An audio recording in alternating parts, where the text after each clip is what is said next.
just leaving the campsite and going down this dirt road, going to fish with Dean Rojas, professional angler on Lake Havasu. It's his home lake, so it should be good. He knows this place well. He's a good angler, and we're gonna see what happens.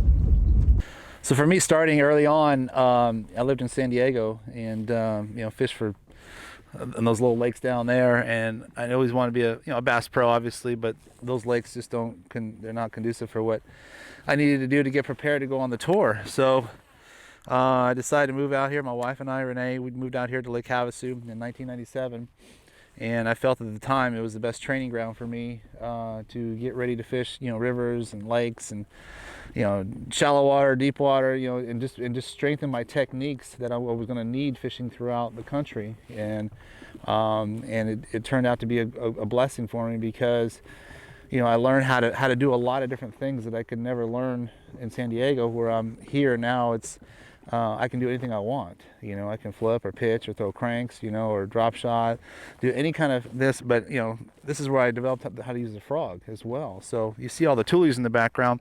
There's a lot of stuff here, a lot of shallow cover that the fish get up into. So, which is a lot like the lakes throughout the whole country. It doesn't, from Florida to Alabama, Georgia, Texas, wherever you want to go, and upstate New York, all that stuff. I have something here on this lake that looks like that I can prepare for. And so it was a great training ground for me, and it still is today. And I enjoy the desert. It's the middle of winter time here, but we're still catching fish and they're still biting. So I feel very fortunate to be out here catching fish. But it's a good training ground for me, and for any aspiring pro, it's a great lake to learn and sharpen all your skills. So fishing for smallmouth is what we're doing this morning. So a lot of the things you want to do is fish current breaks.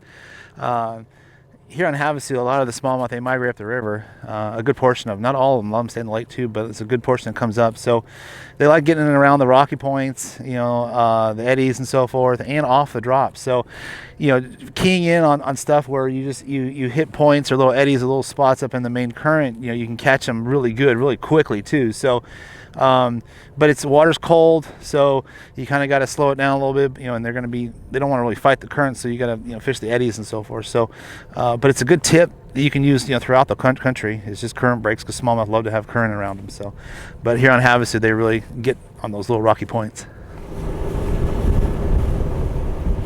The desert smallmouth that we have here on the whole chain is a lot different than, we fishing up north.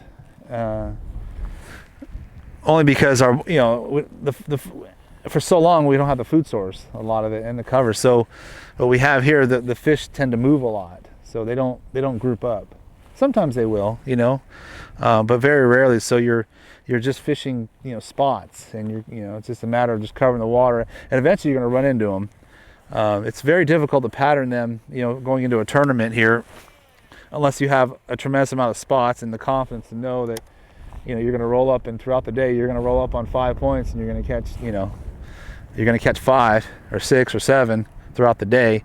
Very rarely do you catch over 10 a day. It'd have to be really good. Of course, if they're spawning, it's a whole different deal on that bit, but we don't have the population of smallmouth that other parts of the country do. Because up there it's predominantly smallmouth. They're the dominant species. Here it's largemouth.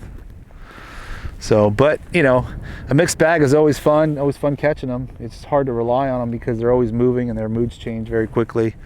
So I go after the steady eddy largemouth, and if a smallmouth comes, that's a bonus. So the lake has changed. When I first moved here in '97, anything over like 12 pounds was a really good bag here. I mean, like a big bag.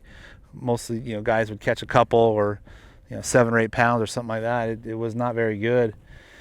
But, it had a lot of the toolies and stuff. It had a lot of stuff that I needed, to practice on. But it wasn't until, like, when the quagga mussel showed up that it gave the lake another food source. And what I mean by that is the crawdads had something to eat now. And, of course, our world record bluegill red ear that we have here now, too, is because of that as well.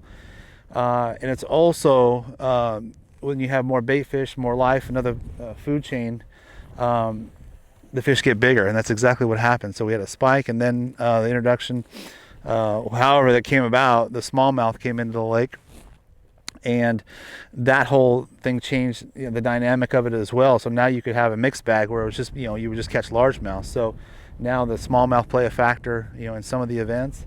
So you have that. We have gizzard shad in here now. We have tilapia in here. Now all these never were here when I got moved here. So whenever you start adding stuff to the food chain like that, that will, you know, get the fish, you know, the size of the fish gets better. There's more food in the water for them. On top of that, with the habitat enhancement program they have here on Lake Havasu, there's a lot of the areas where the fry and the small fish can get away from the predators and so forth. So you have a lot of that is going on as well. So with all of that mixed in, you know, it's created a really good fishing lake here on the Colorado River. It's probably the best on the whole chain. So for me, it's been enjoyable to see that. And the guys, every year there's a 27 pound bag weight in. So, you know, the fish are still here and it's still a healthy lake. Right around. That's a good one too.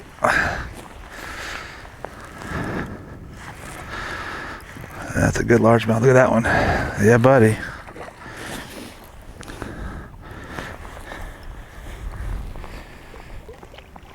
That's a nice fish there.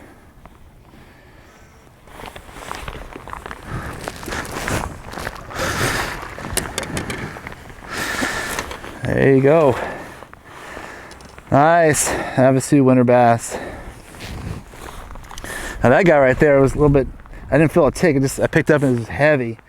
So when I pumped it, he must have grabbed it on the way down. I want to pick it back up again. He was on it, but a beautiful bass there. Lake Havasu. Sweet.